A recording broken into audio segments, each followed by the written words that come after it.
It is no understatement to say that Antarctica is a land of secrets and great mystery. This is Antarctica, nearly 6 million square miles of ice-covered wasteland. With reports of many world leaders curiously convening there in recent years, there's been a renewed rash of rumors running wild about supernatural occurrences, ancient alien civilizations, hollow earth, and even races of human hybrids.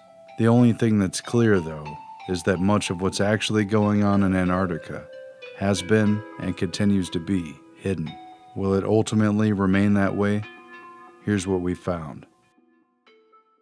Though Antarctica was only officially discovered in modern times since the early 1800s, a curious and tantalizing fragment from a 1513 trade map created by the Ottoman Empire appears to show Antarctica connected to South America and supporting a warm, ice-free coastline with resources to sustain a lot more life. Though experts have, of course, debunked its imaginative suggestions and downplayed its significance ever since.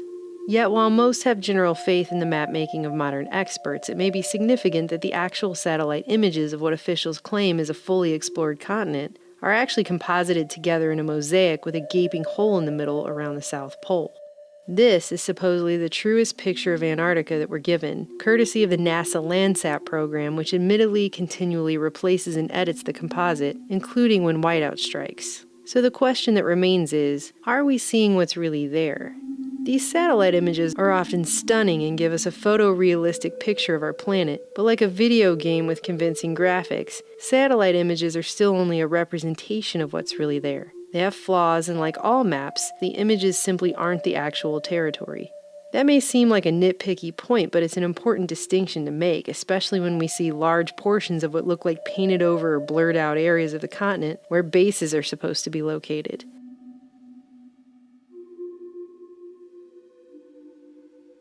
Considering even super secretive Area 51 shows up pretty clear on Google Earth, you have to ask yourself, what's really in Antarctica that in 2017 we still supposedly don't have sophisticated enough technology for the general public to see it? Investigations that West Antarctica and East Antarctica are actually two continents separated by an under-ice channel have largely been upheld. The Transantarctic Mountains and the chain of mountains up the Palmer Peninsula connect with the Andes Range, nearly touching South America where they were once connected by a land bridge. The questions began as soon as Antarctica was quote-unquote found. Have they, or will they, unearth something significant from humanity's past? Despite being told the entire continent is basically an icy, barren wasteland where hardly anything could survive or thrive, with no native human population other than visiting scientists. Freezing wastes without people, without life, without vegetation. Nature's most formidable challenge to man. Earlier reports show this is simply not the case. All the way back in 1893, Captain Larson reported discovering petrified wood and worms on Seymour Island, as well as a captivating area with dozens of clay balls placed on top of what looked like pillars, which had the appearance of having been made by the hand of man. But these were later dismissed as basalt that happened to collapse into the appearance of carefully sculpted clay balls on top of pillars.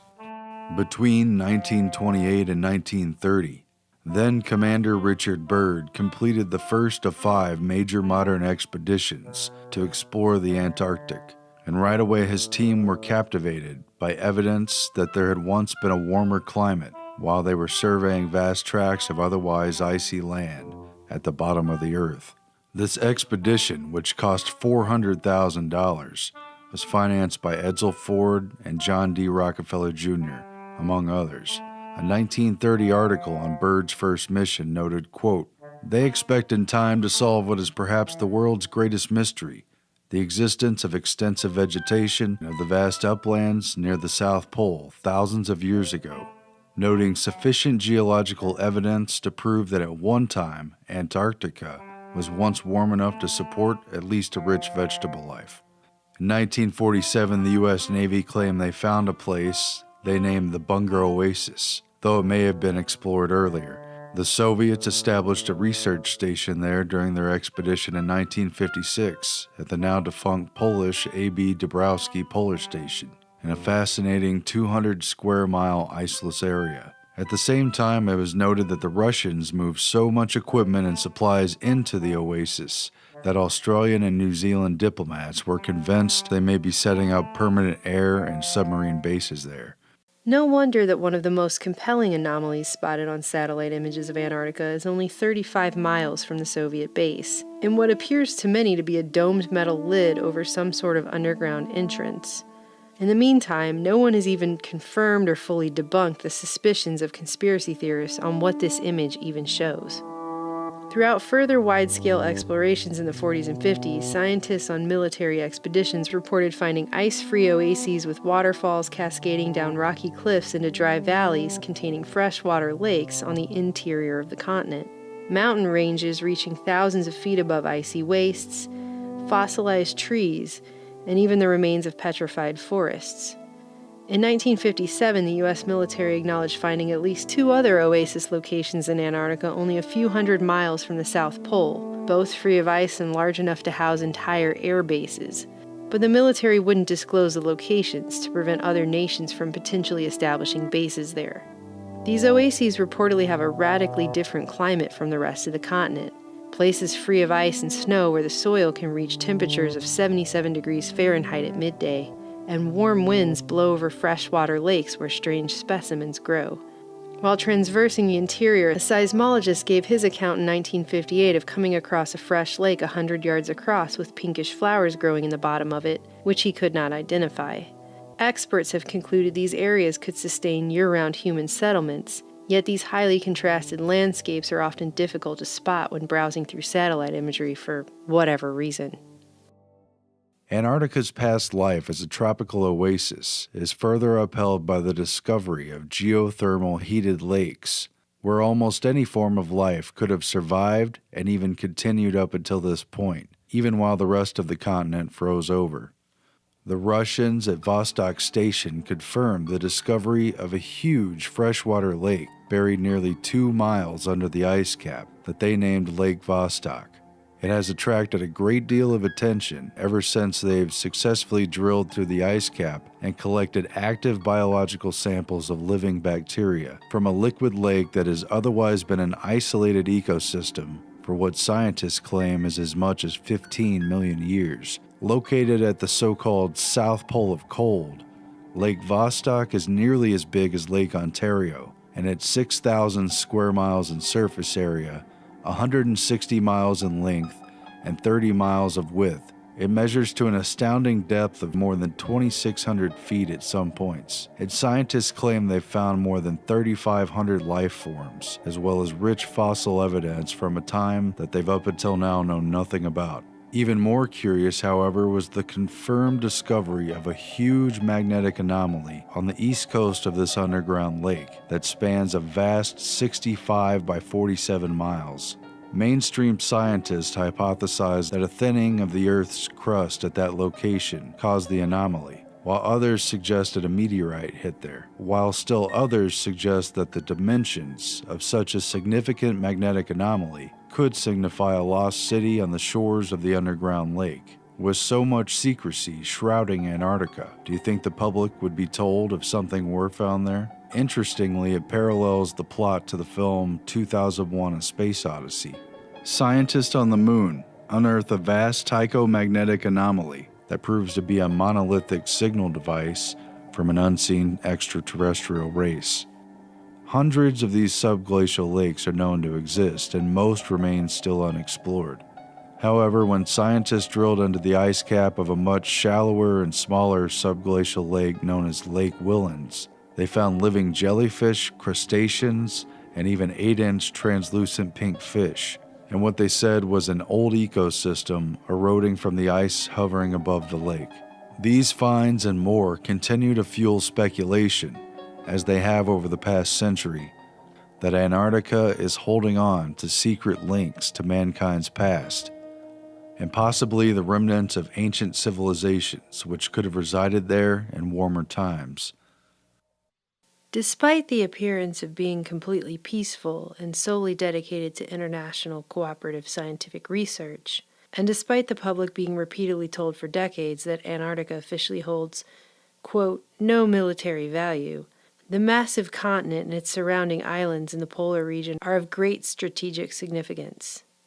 The place doesn't just lay idle and ownerless. And this surrounds perhaps the biggest secret of Antarctica, an open and rather obvious one. The 1959 Antarctic Treaty, signed by a dozen nations that include the U.S., Argentina, Australia, Chile, New Zealand, Norway, Russia, France, and the United Kingdom, put in place the appearance of a harmonious international atmosphere where Cold War hostilities are rejected and peace is permanent. But in reality, major military forces remain embedded there, outwardly serving as the custodians of man's activities on the continent. And it remains true with now 53 signatories. Significantly, the 1959 treaty immediately followed the 1957-1958 International Geophysical Year, which organized dozens of nations to participate in the Antarctic and other parts of the globe to establish permanent scientific bases and conduct unprecedented exploration and experimentation. The recommendation to make 5758 an IGY event was initiated by astrophysicist Dr. James Van Allen, who was working with the Navy to test his developing theories about the geomagnetic forces that surround the planet, including the intense bands of harmful radiation that bear Van Allen's name. Meteorologist and Navy contractor Harry Wexler was working closely on this research as well, and was appointed chief U.S. scientist for the International Geophysical Year, which created a dual pretext for upper atmosphere tests and weather experiments that served both military and scientific interests, and for creating a permanent military backbone that could provide continuous support for bases, transport, and logistics. The main job that faced the Seabees during the second year at Antarctica was the building of 5 new bases. Each of these stations would supply vital information to the various scientific projects of the IGY program. Science gave the U.S., Russia, and Great Britain's military the justification needed for a permanent mission in the South Pole. Operation Deep Freeze was commenced by the U.S. in 1955, 2 years before the International Geophysical Year, sending thousands of naval and Air Force troops, as well as militarized construction units from the Navy Seabees, to carve out permanent bases to support the scientific effort. In less than 1 month, pilots of EX-6 mapped and photographed over 1 million square miles of territory. Operation Deep Freeze created a never-ending permanent mission for the military amid a climate of international cooperation. The opportunity for cover and secrecy was astounding. In proposing the bases, members of the U.S. National Security Council forced an improbable merger between their national military goals and the International Geophysical Year program, silencing early opposition from the scientific community via the recognition that a military-backed mission, channeled through the National Science Foundation, would bring nearly unlimited funds for the projects they had championed, albeit at the cost of quietly acknowledging that parallel military activities were taking place largely in secret. The activities of Operation Deep Freeze 1, the Glacier, with Admiral Dufek aboard, made a notable cruise around the Antarctic continent. The purpose of this voyage was to locate suitable sites for more IGY stations to be established in later operations. The Glacier's cruise around the continent brought Deep Freeze 1 to a successful conclusion. Under the treaty, territorial claims are not addressed, though new claims are prohibited. With the status quo on ice, the U.S., British, and Russian installations remain like Antarctica's other secrets, frozen from political interference.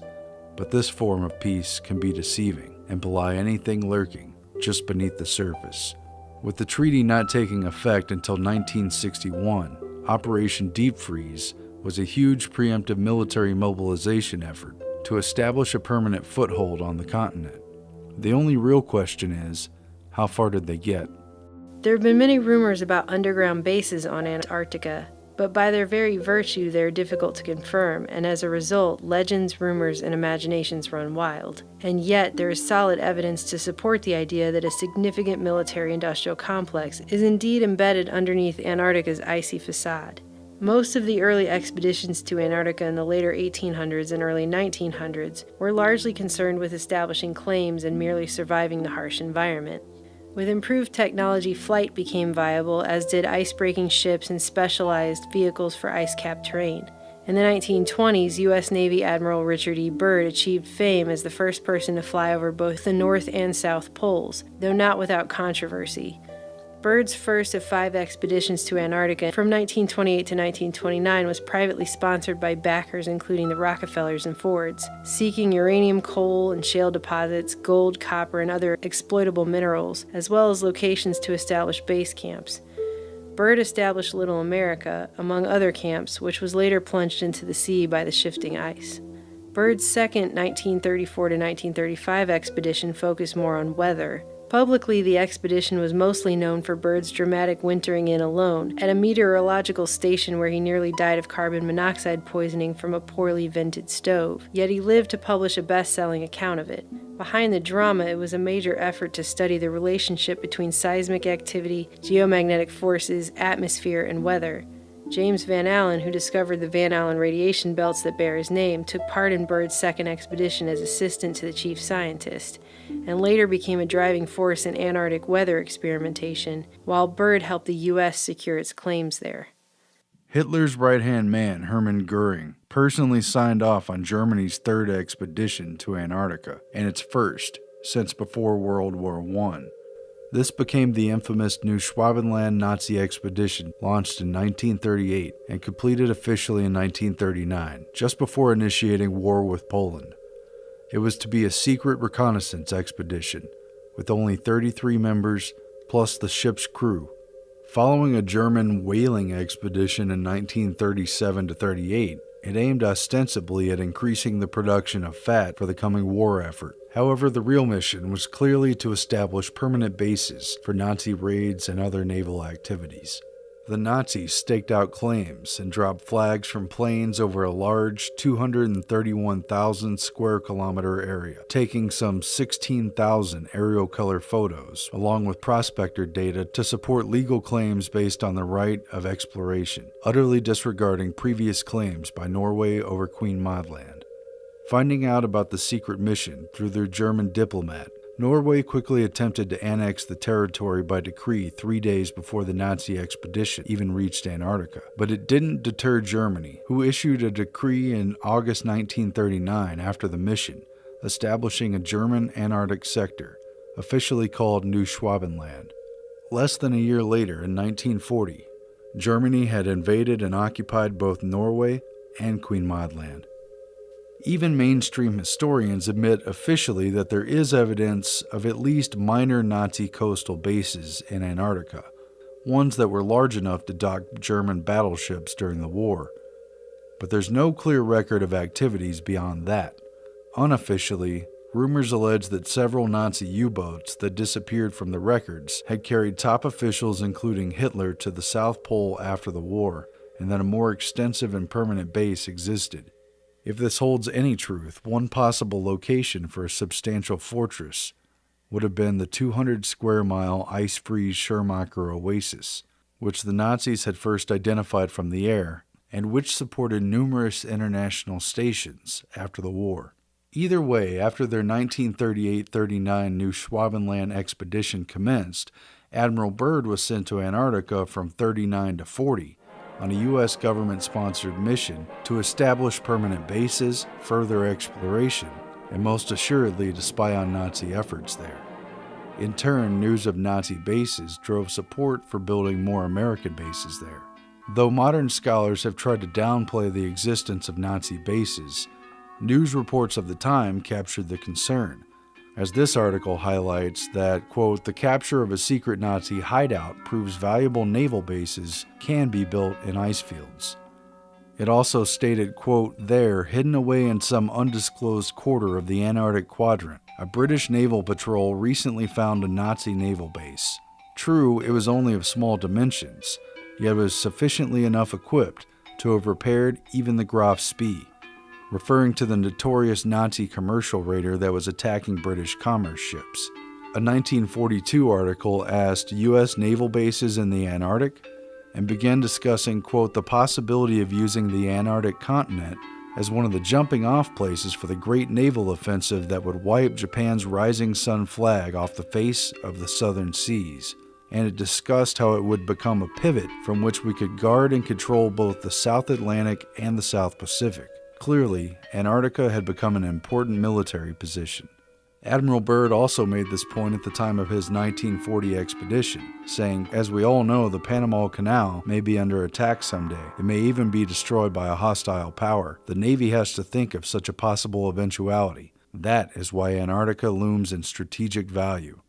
The British formalized its efforts to surveil and counter Nazi presence in the Antarctic during World War II under Operation Tabarin, where they sought to establish major Antarctic bases. The name Tabarin references a famous charlatan and street performer from the 17th century who used trickery and guile to hawk snake oil cures and put on provocative acts. The mission sought to utilize any pretext to occupy key Antarctic islands and counter illegitimate Nazi claims in Queen Maud Land. The British saw it as a power play to stave off Axis domination of the southernmost routes, especially between South America's tip and the Upper Peninsula.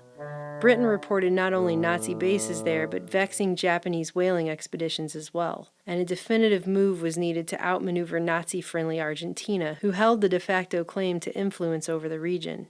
The British occupied several key positions, including Deception Island, a tiny donut-shaped piece of land known for having the only ideal sheltered anchorage in Antarctica, but also host to an active volcano under its calm waters, as well as Hope Bay, an ice-free coast on the tip of Palmer Peninsula, as well as the more northern Falkland Islands, which it had first claimed in 1908. In short, this is closely related to why Britain felt strongly enough about the place to fight a war with Argentina for the Falkland Islands in the 1980s, long after Britain's empire had supposedly faded.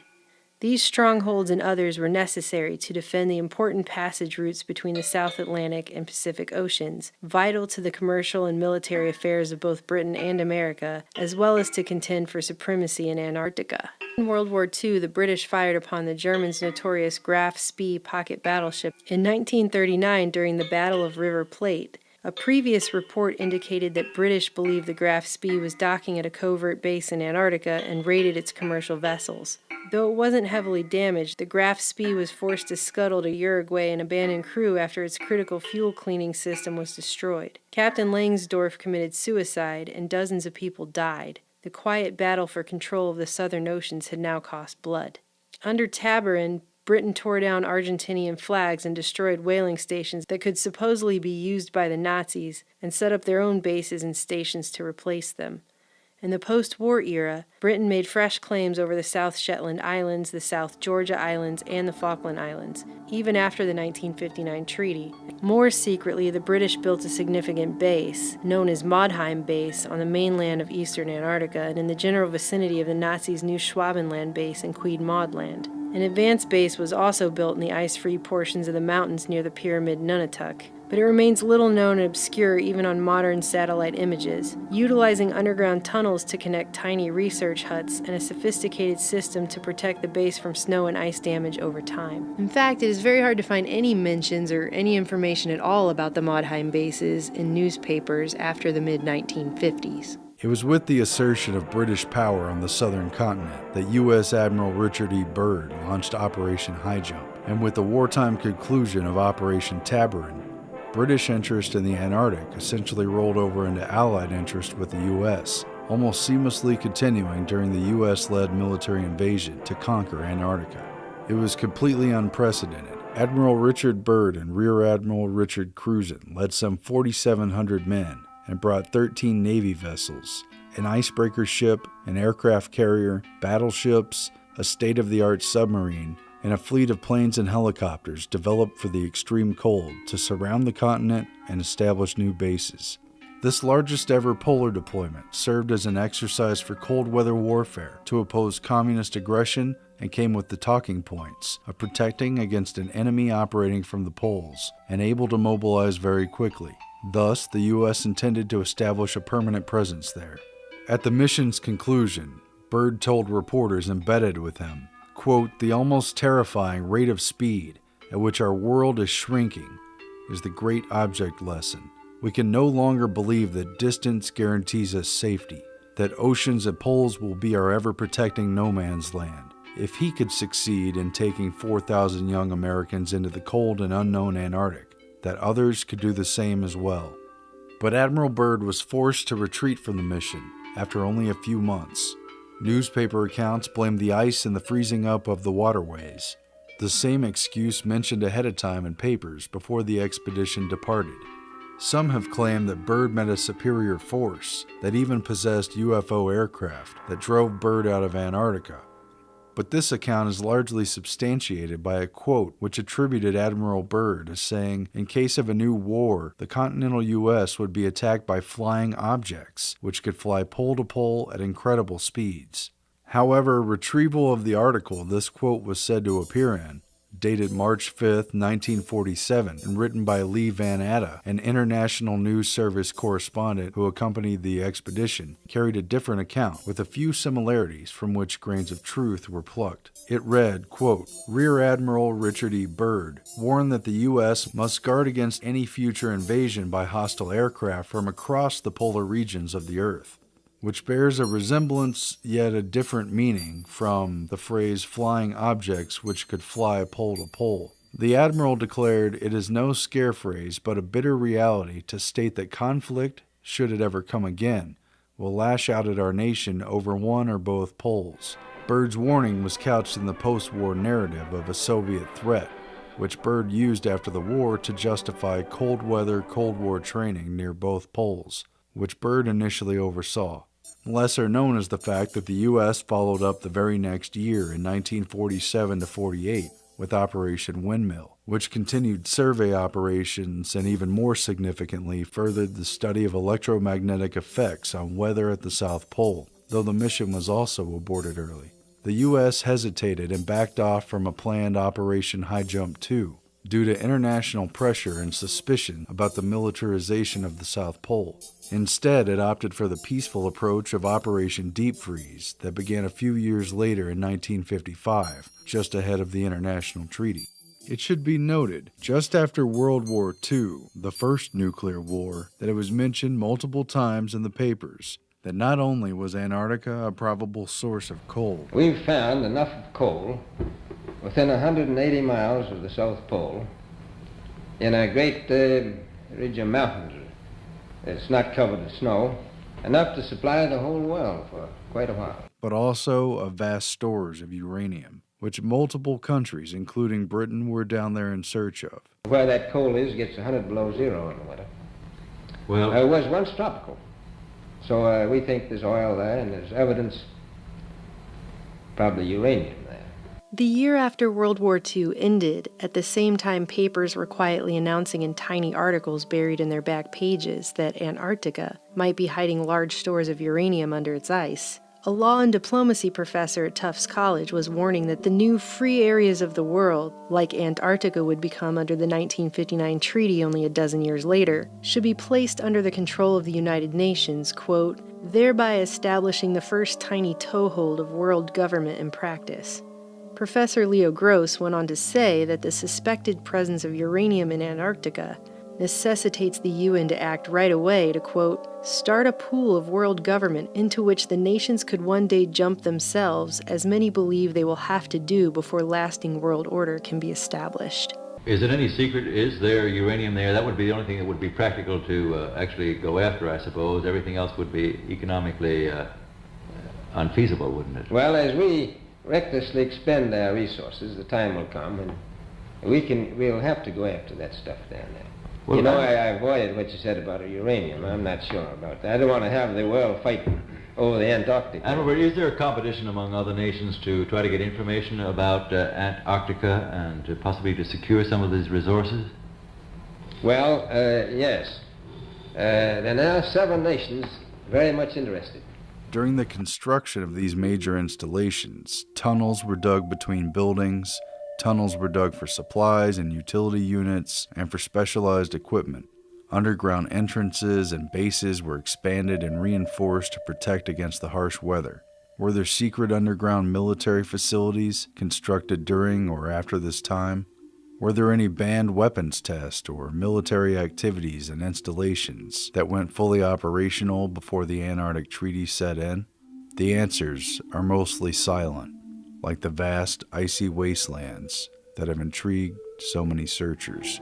Below the surface of a giant ice cap, A city is buried. Some very interesting disclosures were declassified about U.S. military installations in Greenland, which took place in the 1960s with the cooperation of Denmark and NATO.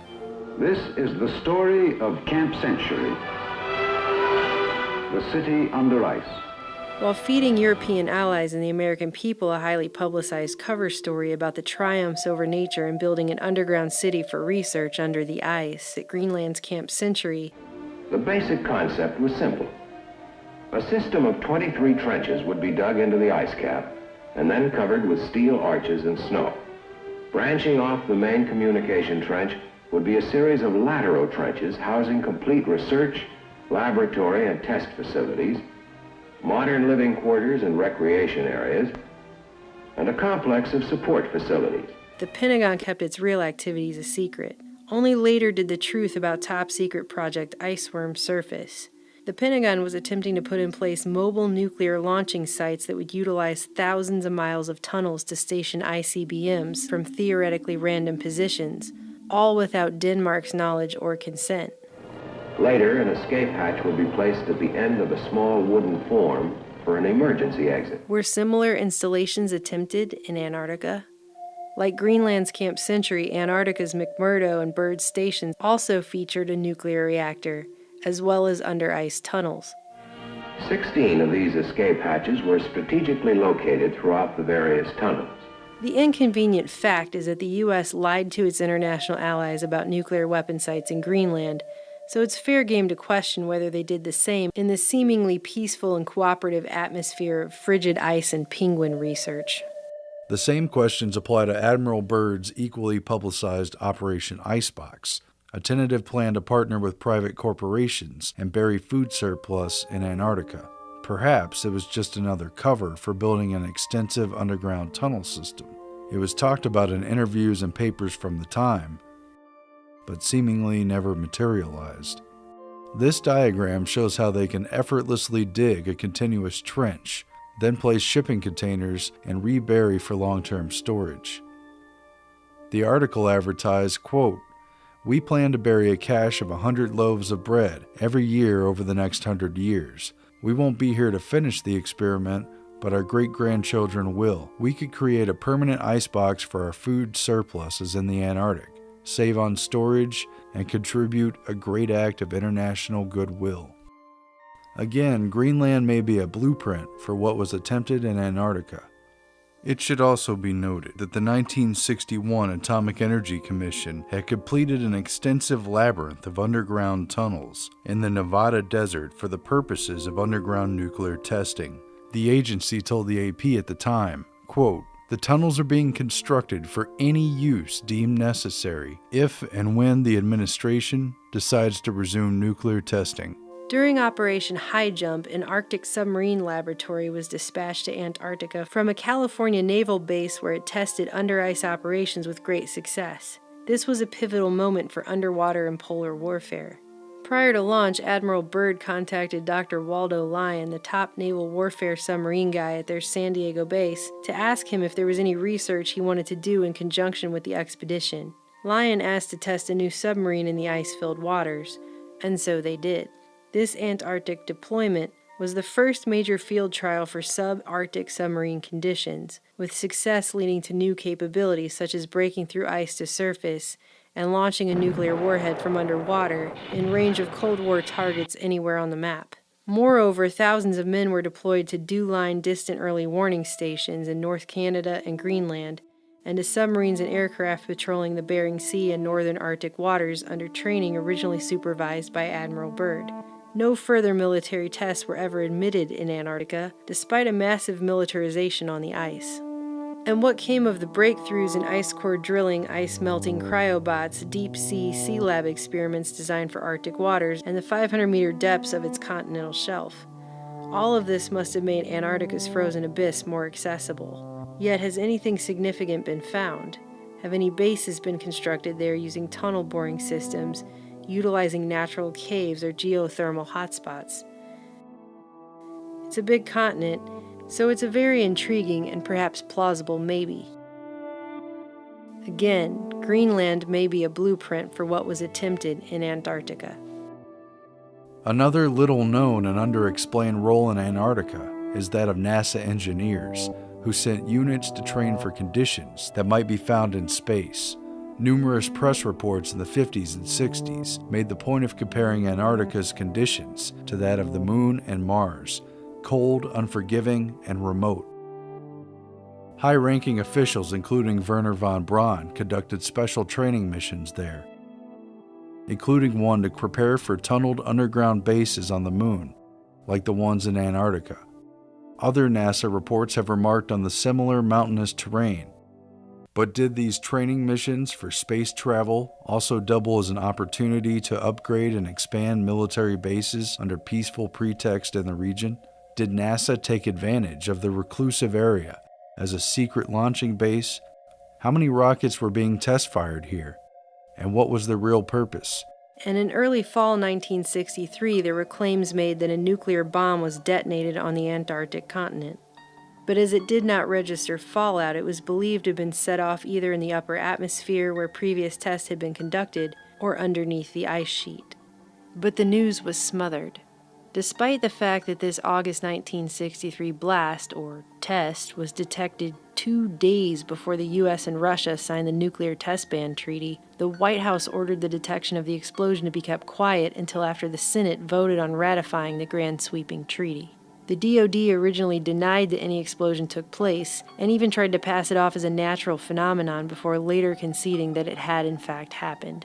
The U.S. quietly pointed fingers at the Soviet Union, and months before his assassination, JFK decided to call for inspections of Russian bases in Antarctica under the terms of the 1959 treaty. Though the U.S. military initially denied reports of a nuclear weapon being detected, the Navy quietly admitted that this was the case, immediately the day after Kennedy's assassination. We found it mentioned on page 12A, following page after page of detailed and emotional JFK assassination coverage.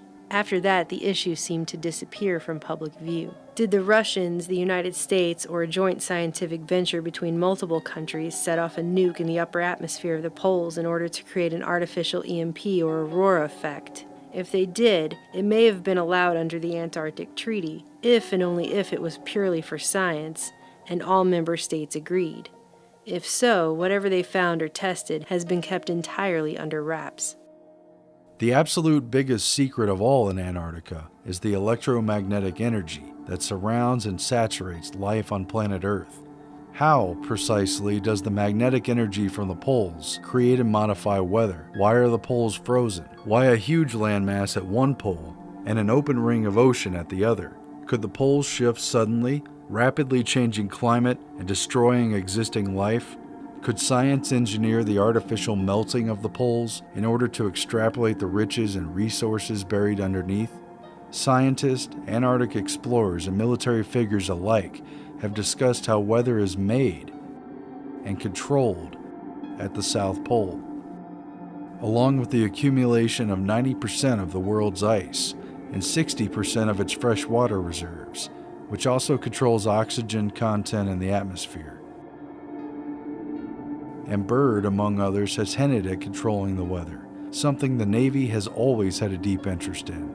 They established Camp Sky High, the first upper atmosphere VLF summer station on Antarctica at the base of the Antarctic Peninsula. It carried miles of wires spread out over the ice and sought to stimulate artificial auroral effects that would reciprocate with its conjugate radio site in Quebec, Canada. Resembling a gigantic peeled orange, this Rowan dome was assembled from prefabricated curved sections. Inside, it contained special equipment used for recording weather conditions. Another building, unusual in its dimensions, was the Aurora Airglow Tower. Skull and Bones journalist and op-ed extraordinaire William F. Buckley visited the South Pole and remarked on its use for weather control, interacting with scientists studying hydrodynamics of the Earth's core, as well as geomagnetic effects on weather. Harry Wexler, the chief U.S. scientist who was experimenting with weather control, was put in charge of the International Geophysical Year in 1958. This was the same year that Harry Wexler saw his plans for bombarding the ionosphere with nuclear weapons undergo live tests in the Navy's 1958 Operation Argus, creating an artificial aurora burst hundreds of miles away at magnetic correlates from the firing positions. The Earth itself is a magnet. It acts as a dipole surrounded by a field of magnetic force. We see that the magnetic field extends a great distance from the Earth. Any one of these field lines can be thought of as lying in a shell. Advances in understanding the electromagnetic shield that protects the planet lent themselves to military attempts to manipulate the weather. The Navy confirmed that it could black out satellite and radio communications with high-altitude explosions, eventually creating an EMP. What were their plans at the South Pole? Wexler was deep into this weather manipulation stuff, and leading the 1957 to 58 International Geophysical Year as chief U.S. scientist is very telling of the research objects of Antarctica. In his papers, Wexler had detailed specific designs for planetary scale manipulation of the Earth's climate, using short and long-term radiation, and inducing artificial worldwide climate change. Another of his plans was to set off enough hydrogen bombs in the Arctic Circle to melt the ice and increase the world's temperature. Or conversely, Wexler proposed launching a fine powder into equatorial orbit to reduce the Earth's temperature with permanent Saturn-like rings. He also formulated a detailed plan for bombarding the atmosphere with chlorine or bromine and punching a hole in the stratospheric ozone layer, proven to work in military tests, only to oppose the same plan later.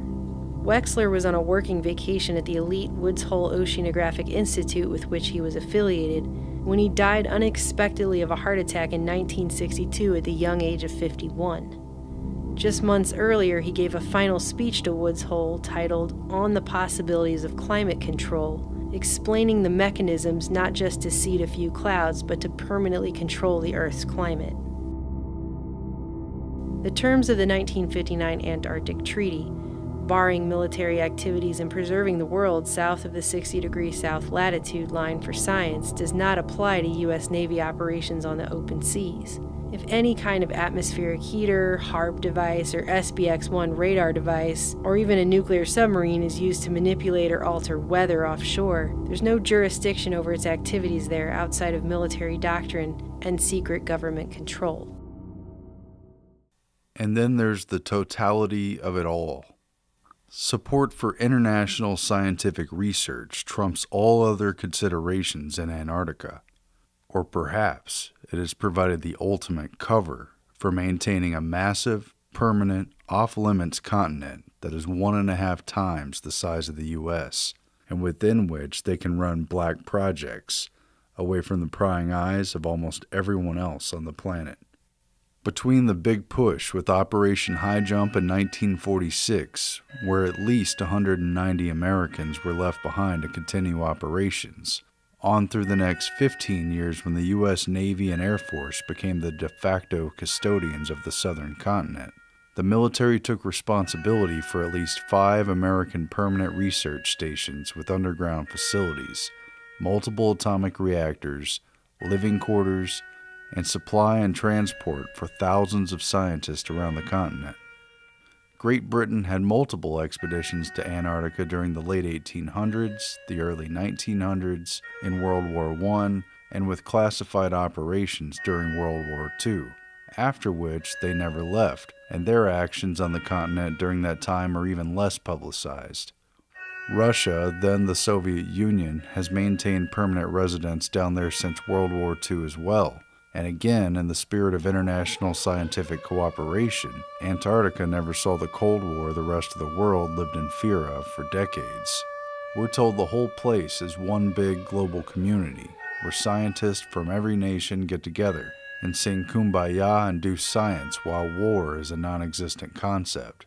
We were promised enough coal to power the world for decades, enough food to feed the whole world stored freshly down there for 100 years, shorter flight routes, and a new spot for tourism. While you can go there if you have enough money for the ridiculously expensive tickets to visit the very edges or to take a flight that never lands, or special permission from a treaty country granted for scientific purposes, the majority of humans on this planet will never get to go to Antarctica in their lifetimes. Why not? The real reason is not just to protect the penguins.